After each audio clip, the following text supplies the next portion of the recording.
Welcome back to the basement. I'm Steve Lewis. You know, we've now spent 4 episodes talking about the year 1977, episodes 38, 39, 57, and 59. And I understand we are in danger of rehashing 1977 in real time unless I move on pretty soon. But there is a little bit more to talk about in that year. 1977 was a year of solo releases by the Beach Boys, both current and former. February brought us Blondie Chaplin's excellent self-titled album, which we'll talk more about later.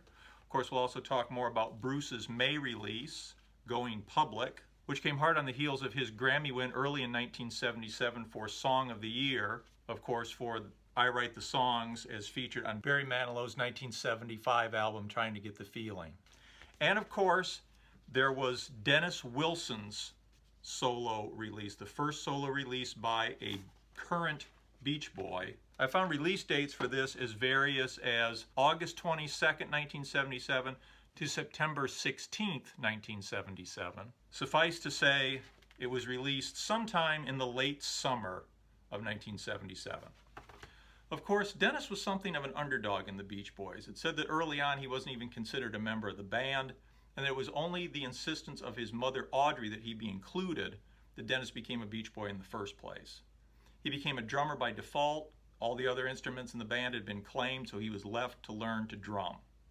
He never had the sort of beautiful voice in the classic way that his brothers Brian and Carl did. He could emote very well. He certainly was good-looking, charismatic, the coolest looking member of the band, certainly. And as time went by, he began to grow and expand his influence within the band. From Friends onward, he became a songwriter and turned in some pretty amazing songs such as Forever, Only With You, Steamboat, Celebrate the News, which is a personal favorite of mine, often collaborating with friends like Greg Jacobson and Steve Kalinich. He also, in 1970, became the first Beach Boy to release a proper solo single, that is, a single that didn't appear elsewhere as a track on a Beach Boy album, with The Sound of Free and Lady. The single was only released in Europe and the UK. In the UK, it was credited to Dennis and Rumbo. Rumbo, of course, being a pseudonym for keyboardist Daryl Dragon. Dennis began talking about releasing a solo album at least as early as 1970, and through the early and mid-70s continued to write and record more prolifically than probably anybody outside the Beach Boys' inner circle knew. Of course, some of those tracks ended up on Beach Boy albums, but it seems that we have James Guercio, the musician, manager, and owner of the Caribou Ranch Studios and the Caribou label imprint of CBS Records, to thank for spotting Dennis's potential as a solo artist and securing a 3-album deal with Caribou CBS. By the way, because of his work with the Beach Boys in Chicago and numerous other artists over the late 60s and 70s, his experiences at Caribou Ranch Studios, I would love to see a memoir sometime out of James Guercio, along with the likes of Bruce Johnston and Alan Jardine. I think it would be a real contribution to pop culture history, and I'm sure it would be a fascinating read. So let's talk about the specific tracks that make up Dennis Wilson's 1977 solo release, Pacific Ocean Blue. The album starts with River Song, which is probably the strongest single track on the album. It's a co-write with Carl Wilson.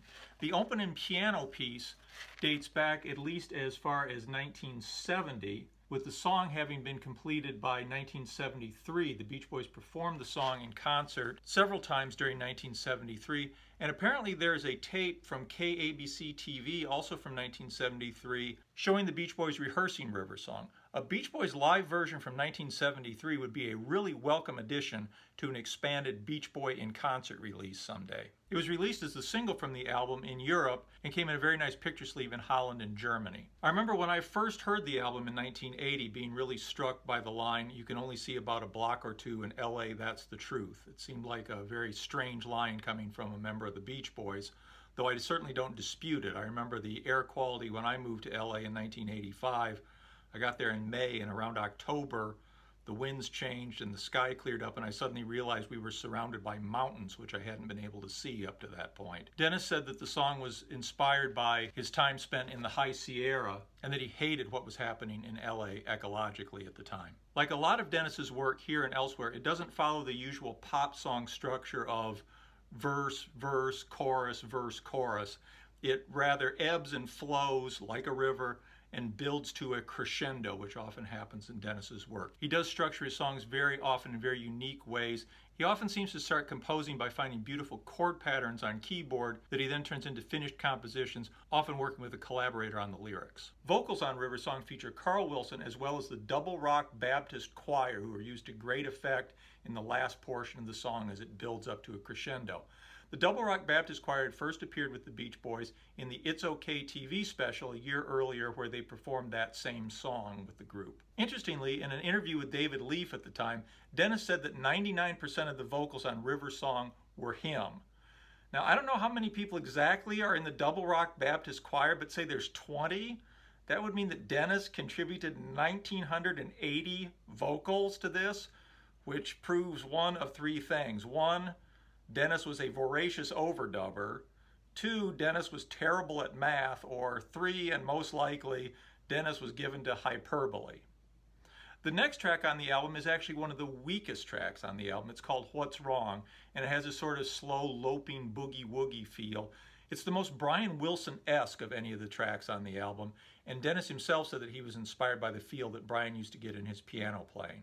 I'm a little surprised that they put this as the second track on the album. I would have thought that they would go with something stronger in this position and move the track to maybe the middle of side 2. It's not one of the stronger tracks. It doesn't hurt having it here, but I'm a little surprised at the placement. This is followed by Moonshine, one of many tracks on the album that Dennis said was inspired by his rocky on-again, off-again relationship with his current wife, Karen Lamb Wilson. Following that is Friday Night, which Dennis said was inspired by when he was younger and how exciting it used to be on Friday night.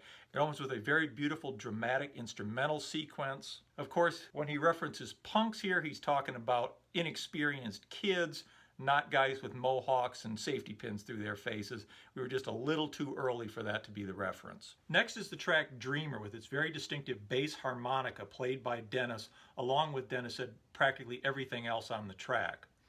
Dennis confirmed what's clear in the lyric, that it's about Jesus Christ. And this song, along with most of the other songs on the first side, apart from the first and last track, is a co-write with Dennis's old friend, Greg Jacobson. Greg Jacobson was also co-credited on You and I on side 2, and also the closer, End of the Show. Closing out side 1 is a gentle, contemplative track called Thoughts of You, again written about Dennis's then wife, Karen Lamb Wilson. He says at the time he thought that she had left for good, and he thought it was over, and he was accepting that sometimes things end. Apparently by the time the album was released, Dennis and Karen Lamb had finally split up. Side 2 kicks off with a bang with the song Time. It's one of my favorite tracks on the album. Dennis said it was about coming back from tour and floating into LAX on a 747 while thinking about Karen, his wife. And in the portion of the song before the trumpet solo, you really do get that feeling of floating that you sometimes feel as you come in for a landing at an airport. It's interesting, it's thematically very similar to Brian Wilson's Airplane from Beach Boys' Love You earlier in the year. I wonder if it's possible that they were both inspired at the same time on the same flight to write these two very different songs. This is followed by another highlight, probably my favorite song on the album, the US single, You and I, which Dennis says was simply about him and Karen. It's a beautiful piece of work. I find it personally very affecting. It's got a more normal pop song structure than a lot of the other things here. You can easily see why it was selected to be the single, although it did unfortunately fail to chart. Next up is what is almost the title track. The album is Pacific Ocean Blue. This is Pacific Ocean Blues. And it's a rare co-write between Dennis Wilson and Mike Love. Mike Love apparently contributed the ecology-minded lyrics to the song. The song was apparently submitted and rejected for the 15 Big Ones album, and I can understand that. It really would not have fit in at all there. It's much better here. It would have just seemed like a complete anomaly on 15 Big Ones, and I'm sure would have just been passed over. Dennis said at the time, however, that this was his least favorite track on the album and that it sounded unfinished to him. I don't know what he had in mind. I can't really see it, but obviously he had some vision that was not fully realized here. Next up is the track Farewell My Friend, which is the only song on the album credited solely to Dennis Wilson with no co-composer, and I think that reflects the very personal nature of this song. It was apparently composed in the wake of the passing of Otto Pop Hinchy, father of Beach Boys friend and cohort Billy Hinchy and Carl's wife at the time, Ann Hinchy. Otto and Dennis Wilson had apparently become very fast friends, particularly in the wake of the passing of Murray Wilson. Dennis said that Otto saved his life in a way after the passing of Murray Wilson. Otto had died on May 4th, 1976 at the age of 82 in the arms of Dennis Wilson, shortly after Dennis Wilson composed this very moving, very memorable piece, Farewell, My Friend. The somber mood is alleviated a little bit with the next track, Rainbows, which is a co-write between Dennis Wilson, Carl Wilson, and Dennis's old collaborator, Steve Kalinich. Apparently the recording of this track predates most of the other stuff on the album. The recording was started in fall of 1975. Most of this album was recorded between the fall of 1976 and spring of 1977. It's a nice little ray of sunshine. It fits very well in this position. That's followed by the final track, End of the Show, which was apparently the last track recorded for the album. Bruce Johnston came in and was involved in this. It was recorded in April 1977 as kind of a wrap party, apparently, for the album. It really fits in nicely here. They did apparently have to rework the track sequencing somewhat to fit it in. Apparently there was another song called Tug of Love, which occupied the space that Farewell, My Friend ended up in on the released album. In order to accommodate End of the Show, they reworked the sequence. They lost the song Tug of Love. In this case, it was the right call. End of the Show is a much stronger track than Tug of Love. Resequencing made the album stronger. Sometimes a song gets recorded at the end of a session and it makes it onto the album, not because it's the better song, but just because it's the newer song and people are kind of infatuated with it. Not the case here. End of the Show with its vocal contributions and arrangements by Bruce Johnston is a real highlight. So the album is released in the late summer of 1977 to generally very positive reviews. Dennis himself, however, has already moved on and is recording tracks for his next album to be called Bamboo. He says of Pacific Ocean Blue that it's lightweight, it has no substance, and that the next album will be 100 times what Pacific Ocean Blue was. The album, though well received, doesn't chart very well. It only reaches number 96, stays on the charts for 5 weeks, though it apparently sells around 300,000 copies, which is right around what Beach Boy albums were selling at the time, so it's not a complete flop by Beach Boy standards. A proposed fall solo tour in the West is discussed and quietly dropped. Whether this is because of Dennis's increasingly unreliable behavior or simply because it doesn't make economic sense due to the reception of the album is unclear.